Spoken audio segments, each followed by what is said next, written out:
Hey everybody, my name is Yonci, and in this video I'm going to give you advice on how to ward off anxiety when it rears its ugly head. If this is your first time watching, I invite you to subscribe to my channel if you would like to get more tips on mental health and dating advice.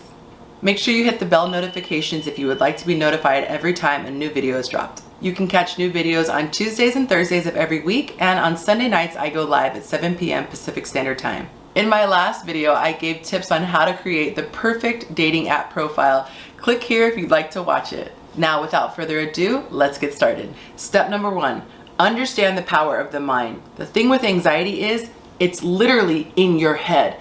Even though we have physical symptoms that come about as a result of the anxiety, it all starts in our mind. So the quicker we can recognize the symptoms and start to attack it mentally, the better off we'll be and the faster we can recover. You have to first make the decision that you don't want to experience the symptoms anymore, and your body has to follow what your mind tells it. What we tend to do is react to our bodies. When we feel the symptoms coming on, we go into the fetal position emotionally and we just battle through it. A lot of times, myself included, we can give into our urge to just crawl into bed or eat that thing or whatever you do to cope. But instead of coping, I want you to actually overcome the anxiety attack. Number 2, this is going to sound crazy, but one of the ways you can trick your mind is to start to do things that you would do if you're happy.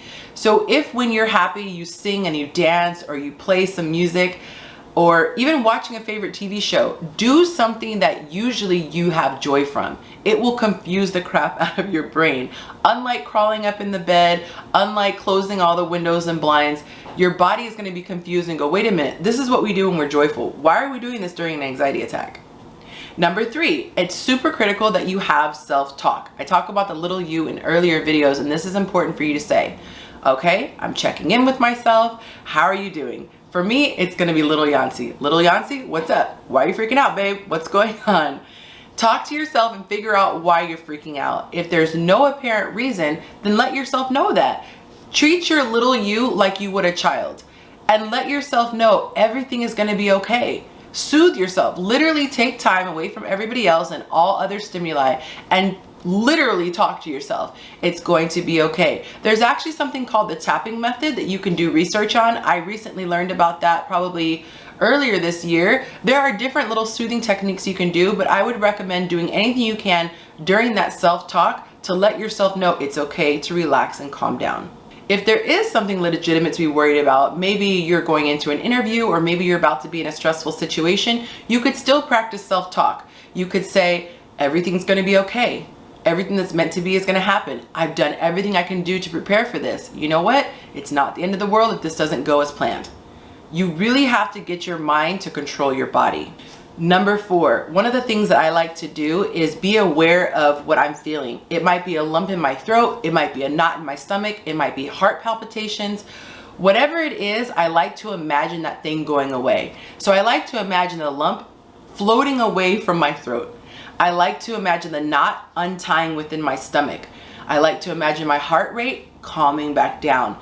If I can picture it, it's almost like my body mirrors it. And of course, use breathing techniques. Breathing techniques are my go-to when I feel my heart racing and I feel like I can't get under control.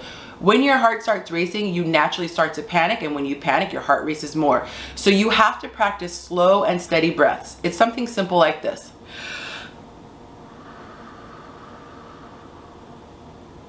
You want to take the deepest breath that your lungs will allow and breathe it out as slowly as you physically can. It's very similar to a woman when she's having contractions. You have to learn to get through the pain. You oftentimes will hold your breath. Like if you think about when you're working out, your trainer will say, don't forget to breathe, don't forget to breathe. Because when you're in a panic state, you tend to hold your breath. So one of the first things that you can do to get your body back regulated normally is to breathe. So just breathe in and slow release. And a lot of times just doing the breathing alone will help, but put it all together and you're going to be good to go in no time. Number 5, my tip is act fast. Don't wait until you're in a full-blown panic attack and feeling like you can't breathe and hyperventilating. The minute you start to feel any symptoms, like I mentioned, the knot in the stomach or the lump in your throat or the racing heart, immediately recognize it and get on it. If you have to excuse yourself, if you're around other people, go to the restroom, whatever you have to do, nip it in the bud. I found the faster you catch it, the easier it is to overcome. All right, guys, that's all for today. If you enjoyed this video, please drop a like. If you know someone who might enjoy the content, hit the share. And if you want more like this, you can hit subscribe. And like I mentioned before, hit the bell notifications. If you'd like to learn more about me, I'm everywhere on social media as Chasing Yonci. If you'd like to get exclusive content and participate in one-on-one Q&As with me, I invite you to join my new Patreon page. You can find the information in the link below, and I thank you so much in advance. Thank you so much for watching. Here's another video that I think you might enjoy. And as always, don't forget to tell someone that you love them.